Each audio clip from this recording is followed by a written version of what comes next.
Si tout va bien, cette vidéo sortira le 20 avril, et le 20 avril c'est mon anniversaire. Je dis bien entendu pas ça pour que vous me le souhaitiez. Bon... Mais aussi parce que j'avais envie de faire un truc que j'ai vu ça et là sur YouTube, une sorte de bilan de vie. C'est tout à fait une nouvelle imitation de Stéphane Bern, visiblement. Hein, bon. Aujourd'hui j'ai 28 ans, j'ai donc vécu 27 ans. Attends... J'ai donc vécu 28 ans, et en 28 ans, bah j'en ai appris des choses. Voici donc 28 choses que j'ai appris en 28 ans, en forme de conseils que je pourrais donner à la moi d'il y a quelques années ou quelques semaines, et en forme de conseils que je pourrais te donner à toi aussi, tiens. Bah pourquoi s'en empêcher? Spoiler alerte, dans les 28 choses que j'ai appris en 28 ans, il n'y a pas mettre du rouge à lèvres correctement pour d'évidentes raisons de... Dis oui aux opportunités qui font peur. Attention, je dis pas qu'il faut dire oui à tout ce qui te fait flipper, genre en plus si ça met ta vie en danger, nope, tu n'y vas pas. Mais si c'est de la peur excitante et tu sais que tu vas revenir vraiment content ou contente et hyper fier de toi de l'avoir fait, bah go. Ce n'est pas parce que quelqu'un te quitte que c'est une mauvaise personne. Parfois oui, mais pas toujours. C'est même d'une certaine façon un service qu'il ou elle te rend à vous deux. Parce que qui a envie de rester en couple à quelqu'un qui ne l'aime plus? Et qui a envie de rester en couple à quelqu'un qui ne l'aime plus? Évite le chardonnay en cubi, par pitié. Je comprends vraiment pas comment j'ai pu rester enfoncée aussi longtemps dans des études qui me plaisaient pas. 4 ans et demi de LCE anglais. Je suis désolée, vraiment la lumière, bah c'est changeant, hein, ça c'est Paris, ça, qu'est-ce que vous voulez que je vous dise? Mon conseil c'est si t'es dans des études qui te plaisent pas et qui ont rien à voir avec la choucroute de ce que t'as envie de faire plus tard, bah essaie d'en changer si c'est possible. Dans mon cas c'était possible, du coup je suis un petit peu énervée contre moi-même, si tu vois ce que je veux dire.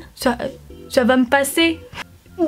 Si on te confie un secret, on te le confie à toi. Pas à toi et ta BFF, ou toi et ton mec, ou ta meuf. Et si tu te sens pas capable de porter ce fardeau, bah accepte pas qu'on te confie des choses. De manière générale, considère-toi comme un être humain et pas comme un être humain lié à un autre être humain. Rien n'est vraiment impossible quand il s'agit de soi. Il y a 3 ans, je m'imaginais pas sans cigarette, ça me faisait même carrément flipper. Et maintenant, bah je suis non-fumeuse. Il y a 2 ans, j'aurais jamais imaginé que je me mettrais à aimer le sport. Et maintenant, je suis obligée de me forcer pour avoir 1 ou 2 jours de repos dans la semaine pour reposer mes muscles. Il y a 10 ans, je rigolais à l'idée de porter des jeans slim, et puis maintenant, bah je porte que ça.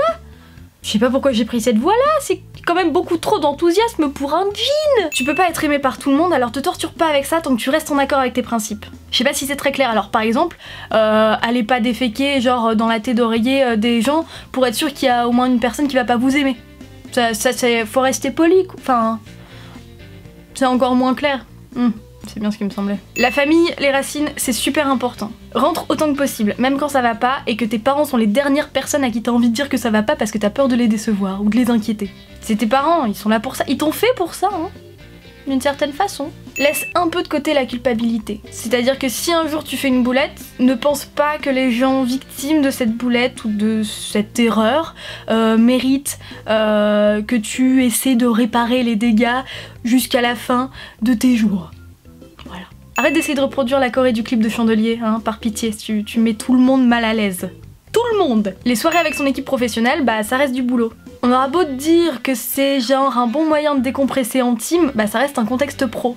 Alors mollo mollo sur le tiponge et les confidences. La voix de la sagesse. Ça sent le vécu, hein? Bon. Rien au monde ne pourra t'empêcher de sourire en écoutant Nothing from Nothing de Billy Preston ou Perfect Love Song de The Divine Comedy. Alors quand t'as le seum, bah je vois pas ce que t'attends. Fonce! Manger du fromage au petit déjeuner est tout à fait acceptable, hein. Faut pas s'en vouloir pour les erreurs des autres. Faut pas en vouloir aux autres pour les erreurs qu'on a faites. On peut tout à fait déféquer en étant dans le même appartement que la personne qu'on aime. Ça ne brisera pas le charme car crois-le ou non, mais l'amour n'est pas soluble dans le P. Ça alors... C'est peut-être le truc le plus romantique que j'ai jamais dit. Vaut mieux éviter autant que possible de se retrouver mêlé aux embrouilles d'autrui. Car chacun sa merde, vraiment. Vérifie régulièrement si l'équilibre entre points positifs et points négatifs est toqué dans chaque gros truc de ta vie. Ton couple, ton job, tes amis, ton alimentation, tout. Et si c'est pas le cas, bah pose-toi et réfléchis à la décision qui s'impose. Même si ça fait chier. Tu n'as pas le sein fuyant, tu te trompes simplement de taille depuis tes 16 ans. Professionnellement, comme personnellement, comme dans tout, en fait, vaut mieux foncer et se prendre un gros vent que rester à se faire des films dans son coin. Même si se prendre des vents, ça fait chier, hein, bon, je vais pas te mentir. Mais on s'en remet, quoi, enfin, ça va. Si je suis toujours debout, c'est qu'on s'en remet, t'inquiète pas. Si ton corps te dit que ça va pas, si tu pleures tout le temps, ou si tu te sens vraiment pas bien, ou si tu dors mal, bah écoute-le. C'est ton meilleur allié et il est possible qu'il te dise que quelque chose va pas mentalement ou physiquement. Alors pose-toi 5 minutes ou 1 heure ou 1 semaine et réfléchis à ce qui te démange. La façon dont les autres te voient est directement liée à la façon dont toi tu te vois. Si tu penses que ta parole vaut de l'or, alors les autres vont t'écouter religieusement. Si au contraire tu te considères comme une petite flaque de gerbe, il est possible que les autres aient vraiment du mal à te considérer à ta juste valeur. Alors aime-toi bien. Prends le temps d'appeler les potes qui sont loin. Les potes en vrai, comme au téléphone, comme sur Messenger, c'est vraiment le meilleur remède à plein de trucs. Peut-être pas à la cystite, ou au rhume des foins.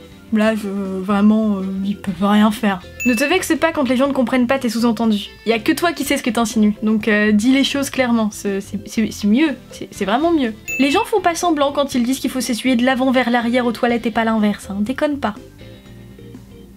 Si tu oses enfin lancer ta chaîne YouTube, tu recevras bien plus de love que de haine.